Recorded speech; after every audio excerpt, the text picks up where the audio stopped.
DW Africa Link.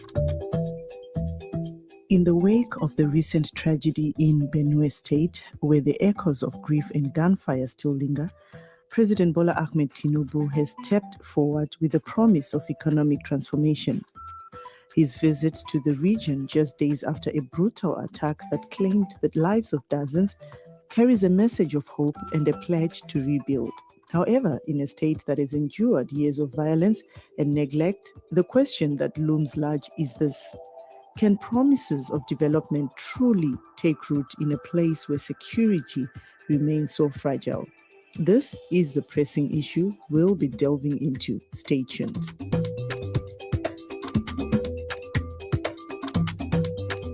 My name is Josey Mahachi. Welcome to Africa Link, the podcast that connects you to the stories that matter from Africa.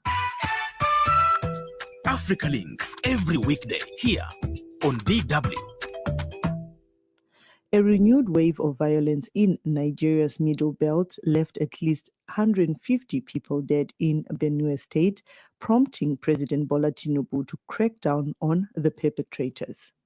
But beyond the tragic loss of lives, this violence threatens Nigeria's ability to feed itself. Central Nigeria, particularly Benue State, is the country's agricultural capital. As farmers flee their lands and rural insecurity deepens, the impact is likely to worsen, leading to rising food prices, inflation, and hunger. This podcast aims to bring listeners into the heart of what has become a protracted conflict over the years.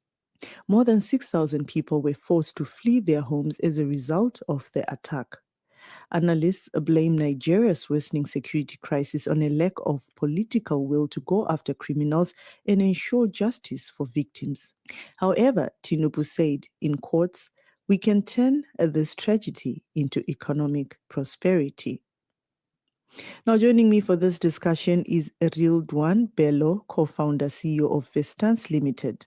Vestance is an advisory and consulting firm that offers data-driven intelligence and expert advisory services to help businesses and governments unlock Africa's agri-food venture potential and reshape the agricultural landscape. Also joining the discussion is DW's Abiodun Jamiu in Abuja. I'll start with you, Abiodun, just to give us an overview of what exactly happened for the benefit of our listeners who might not know about these killings in Benue State. Josey, what we are currently witnessing in Benue is a wave of sustained and escalated violence that has turned large part of the state, particularly by extension, Middle Belt, into what many residents has called war zone.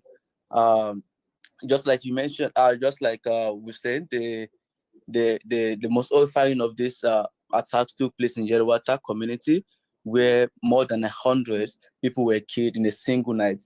Our survivor told us that the attackers attacked in the middle of the night, burned down houses, and which has led to mass displacement of residents in those areas, including farmers. So, but what this is that it is not an isolated incident. In the past few weeks alone, at least 4 other communities have come under similar attacks, despite the chief of army staff, moving to Benue State to actually curtail the extent of this violence. So, and what also makes it quite very alarming is that Benue State is often termed as the food basket of the nation. And what this means is that the mass displacement means locals and farmers are driven away from their community, and which inadvertently will affect Nigeria food production. And now to you, Rildwan, as our guest today, and just to also look at what is happening in Nigeria, and with the main focus on Benue State, from an agricultural standpoint, how critical is this state, and obviously by extension Central Nigeria, to the country's food supply? It's a very, very critical zone. The Middle Belt is central to the food security in the country. Benue State slogan is the food basket of the nation. So a sustained attack on the farming, and that means you can as well guess that the community are mostly farming communities. So a sustained attack on such communities definitely attack the heart of food system in the country. And when you have that, you have the food insecurity grows further. So this is significant when it comes to the food insecurity in Nigeria.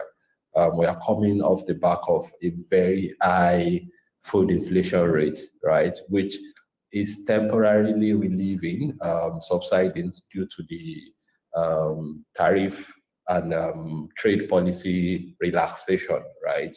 But then you can't import your way out of such situation, right? So any attack on that system obviously plays a key role in the food insecurity and affects everybody at the end of the day. Just a few weeks before the attack, there was the bridge that collapsed in Niger, right? There was the flooding, which affected thousands and millions of produce, right? That was supposed to come to the southern side of the country, right? So you can see how things like this is central to the food insecurity that Nigeria is currently battling with. Right. As our correspondent here told us already that this renewed violence in the state obviously meant that residents who are predominantly farmers were killed, or also a lot of people displaced from their communities. Just to also find out from you, Rildwan, what policies are in place to help mitigate the impact of insecurity on food production, as you both really say that Benue State is actually the food basket of the country? Well, there have been several reconciliatory efforts, right? There have been several panel reports on the cause of the crisis. This crisis is not something that started yesterday. I think the Benue Middle Belt, Benue, Jos, and all of those Kaduna crises is something that many of us grew up to start learning. So when you are thinking about it, it's not just about, maybe a policy today that needs to address that. It's about, going to the root of this matter, avoiding sensationalizing the stories so that we can actually get to the root of the matter. Unfortunately, the decoloration that the crisis always come with, because now it has come like this, when exactly is there going to be effective justice, right? It's not sufficient that government set up a panel and some people just get away with this act. The panel says, let's do this. We must make sure that, the perpetrator of this act, until we get to that point where it's obviously clear that, the perpetrator of such acts cannot get away. Now, these guys that committed the last atrocity, they probably gotten away with it, which means in another couple of months or after, there will be a reprisal attack because the community also knows the people that attacked them, right? They could tell about their identity, but if government set up multiple panels and they did not see those people that attacked them being punished, you can also imagine that there will be a reprisal attack. And so we go through this merry-go-round year in, year out, right? Which is actually a big challenge in that regard. And the crisis is not just about the farmer too, right? It's not just either farmer crisis alone. It's also resource crisis, right? It's also about land crisis. There's so much layer to it, right? There's also militia problem within the state as well. There's the castle rustling, which is also a serious crime, right? So at the end of the day, there still needs to be conversation on the table, but we must show intent that, you can't take laws to your hand, you can't commit mass murder and get away with it no matter how wrong you've been, right? So this is something that the government needs to signal to everyone. And so if anybody is trying to do reprisal attack, they will not be justified to do that. And we'll come back to all those as well, Rildwan, to find out what exactly would you advise the government to do, and also even just the citizens.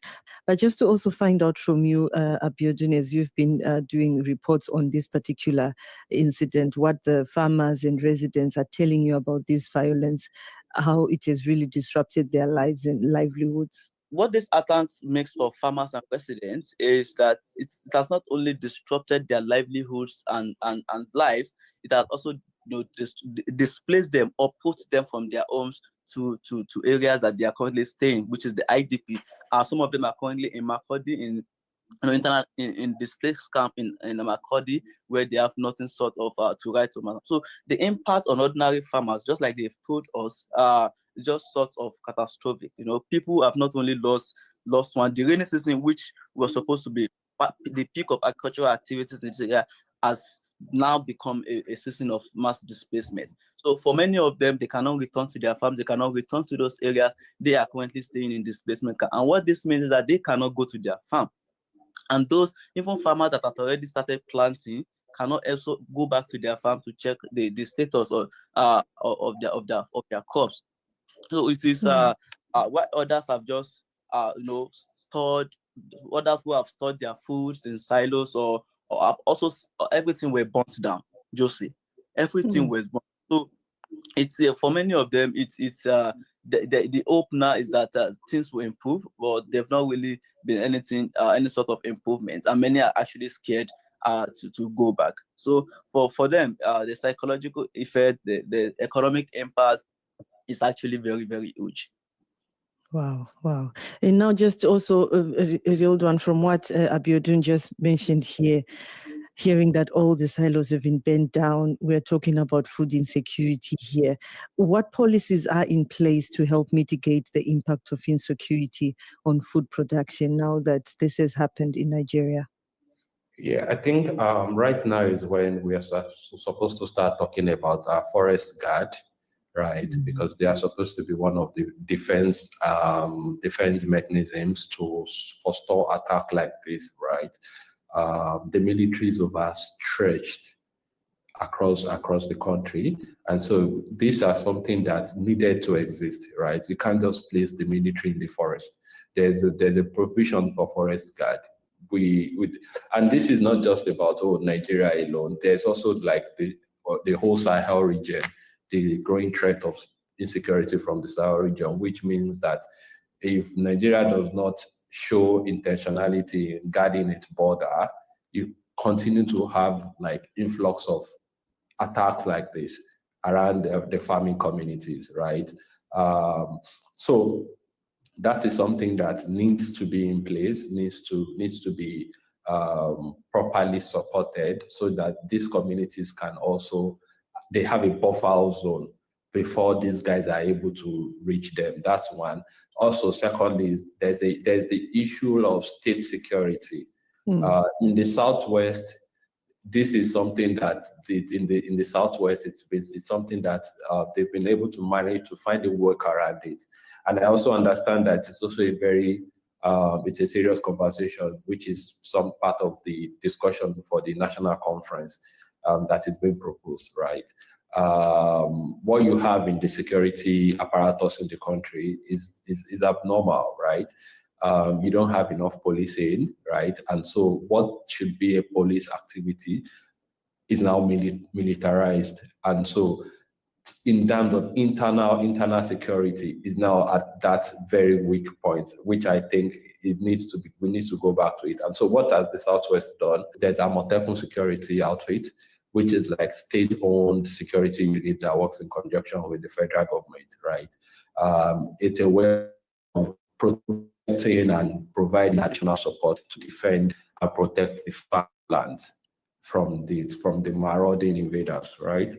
So, and I think given the location of some of these states, especially how porous our border is, we also need to revive this forest guard and empower them to be able to do their jobs right? So that, okay, the border properly secured, and also they could forestall any attack before it reaches a lot of these communities. I also mentioned that the Middle Belt region, similar to what we have in the Southwest, using the Amotekun reference, and the Joint Task Force (JTF) in the Northeast region. I think it's high time that they also come up with such initiative, right, to defend, like provide extra support internally without relying on the federal government all the time. I believe that this is more than needed at this point, because if you don't have this system where you are the one managing and controlling this security outfit or vigilantes, you risk becoming another threat on your own, because how do you manage these people not abusing the power, not abusing the resources they have, if people have to start defending themselves, Wow, this is just it's just so unbelievable and sad to hear that this is what is happening in Nigeria. But before I turn to Abiodun, Rildwan, just to find out also if you think this, I really want an honest, straight answer, because as I was listening to you and I'm just wondering, how will people survive? Do you think the country's food system has the resilience to absorb the sustained attacks on farming communities over the years? The answer is not as straightforward as you wanted me to answer. I can't say yes. It's not yes. I can't say yes, right? But also saying what Nigerians have gone through over the past couple of years, it's also difficult to say no. And what do I mean by that? We've had incredible level of food inflation that you would ask yourself, are people surviving? And we still have the country standing like this. No major protest, everybody just like live with it, right? So that is something that kind of gives a false confidence when we are thinking about the food system, right? There's also, of course, right now there's the importation that is going on across the major staples. So right now in the immediate, the impact may not be felt, right? Because this is being mitigated by import level, and it's federal government that is importing the majority of the food, right? So it's easy for federal government to like still supply it to the market. However, this is not something that can be sustained for long. And that is where it becomes, the whole thing becomes apparent to the public that, okay, we have a big problem on our hand, right? So that for me, and when you're also thinking about the global landscape, we can see the news from the Iran, Israel, the Strait of Hormuz, and all of this, which means shipments and logistics, it also becomes even tighter over time. So you actually need this, you need to address this insecurity, because the less farmer you have, the less food you produce internally, and the less food secure you are, right? So that is so while immediately we may not see the impact in prices of food today, we will see the impact in another 12, 18 months, because what you have in stock and the old production, like now, Abiodun mentioned something. These are farmers that are supposed, this is John, everybody should have completed planting by now and applying fertilizers and do all of that. But these are people that now they have to live in the IDP camp. And this Benue state is a key production hub for certain produce that are very central to our food security. Soybean, 90% of soybean production in Nigeria it's everything, animal feed. So it impacts the price we pay for egg in Nigeria. It impacts the price we pay for chicken, right? It impacts for the price you pay for vegetable oil. And this is the main production hub of this particular commodity. So have you already seen changes in terms of pricing, even as you are in maybe Abuja, Lagos already after this attack? No. There's not going to be change in that, because the major manufacturers or the traders, they probably have their warehouse before now stocked up, right? You're not going to see that impact immediately. Okay. Because now also is the end of season, right, for commodity traders. So you have break between now and September.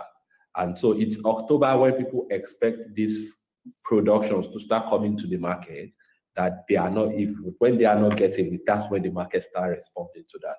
Okay. Yeah. So before we can see the impact of this now, it will be like September when you expect that, okay, we typically get maybe 100,000 metric tons of soybean from Benue State, but we are barely getting 50,000. Right. And so that eventually causes massive volatility in the price of this commodity. Mm-hmm. Right. Now, just to wrap up our discussion, Abiodun, how have authorities responded to these attacks so far? And if there are any measures already that have been put in place to prevent attacks of this nature from happening in the future? The action on the ground is still lagging behind the urgency of the situation. You know, people want immediate solutions to this thing to be able to go back to their normal lives. But what we are seeing on ground is a far cry from that.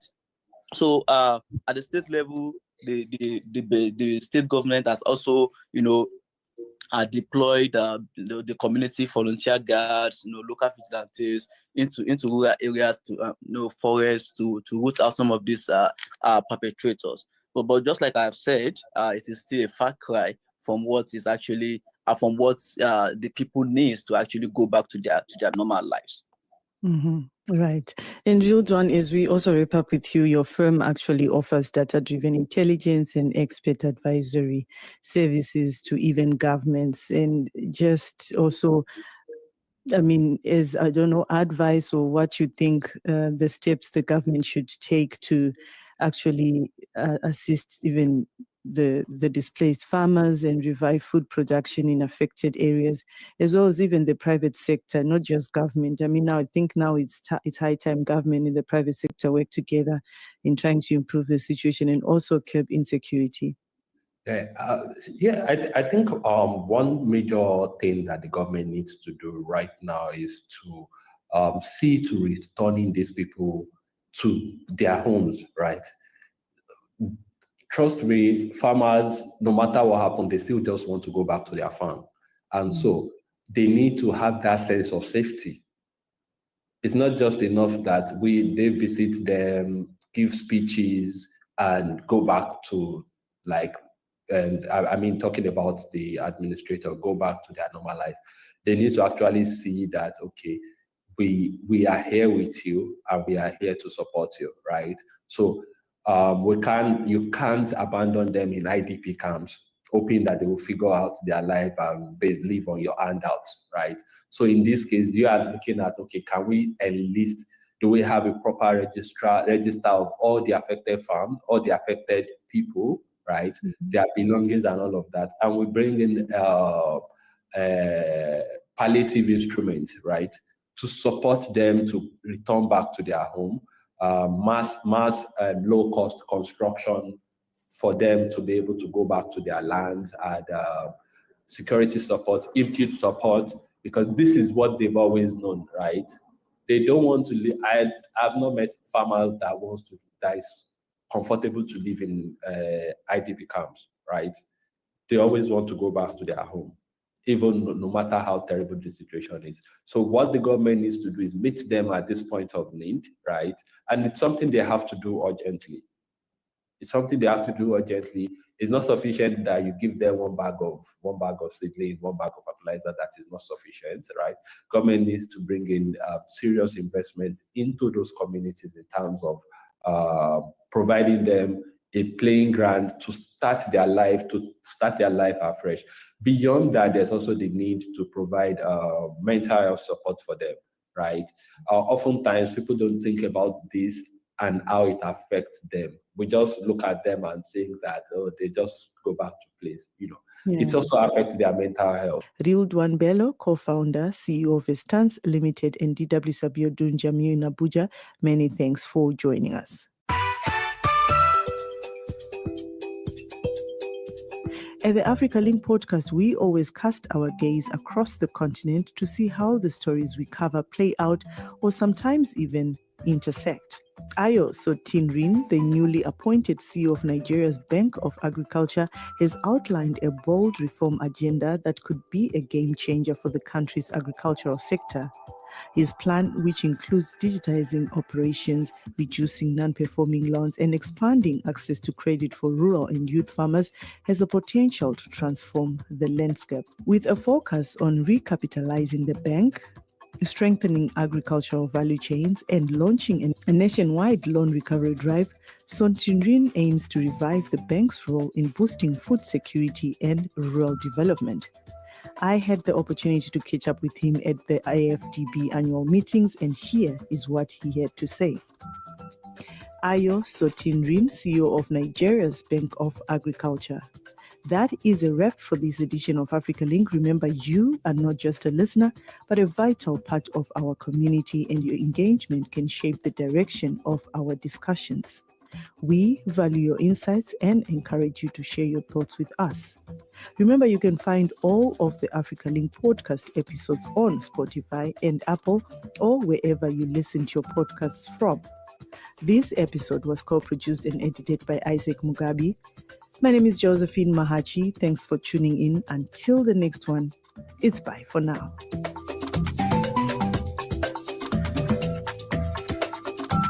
DW. Made for Mind.